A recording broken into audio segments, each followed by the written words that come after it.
खबर शामिल करते हैं। खानेवाल डिस्ट्रिक्ट ब्यूरो चीफ मार गुलाम शबीर की रिपोर्ट के मुताबिक महकमा ज़राअत तौसीक़ का कबीरवाला में खाद के गैर कानूनी गोदाम पर कामयाब छापा। लाखों रुपए मालियत की गैर कानूनी ज़ख़ीरा शुदा यूरिया खाद बरामद। तफसीलात के मुताबिक डिप्टी कमिश्नर वसीम अहमद सिंधु की क़यादत में डिप्टी डायरेक्टर ज़राअत तौसीक़ खानेवाल राना मोहम्मद आरफ की ज़ेर निगरानी असिस्टेंट डायरेक्टर ज़राअत तौसीक़ कबीरवाला डॉक्टर मंजूर अहमद गिल ने खुफिया दारों की इत्तला पर कार्रवाई करते हुए सरदारपुर रोड कबीरवाला पर सब्जी की दुकान में छपाई गई लाखों रुपए मालियत की यूरिया खादें बरामद कर ली। मुल्ज़मान के खिलाफ थाना सिटी कबीरवाला में कानूनी कार्रवाई के लिए दरख्वास्त जमा करवा दी गई है।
कुछ ऐसी ही है इनकी आदत। पहले कहते हैं मेरे हाथ से बनी चाय तुमसे ना बन पाएगी, और फिर मेरी चाय का पहला ही घूंट लेकर कहते हैं वैसे तुम्हारी बनाई चाय इतनी लाजवाब कैसे होती है।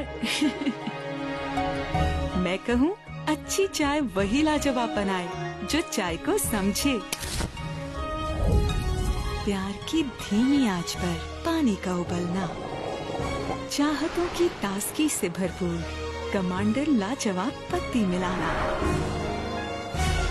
जब रंग, खुशबू और जायका दिल में समा जाए तो उसे अपनायत भरी प्याली में डालना और बस आंखें बंद और इसके मजे में खो जाना। यही तो है समझने वाली बात जो बनाए चाय लाजवाब। कमांडर लाजवाब टी जो चाय को समझे।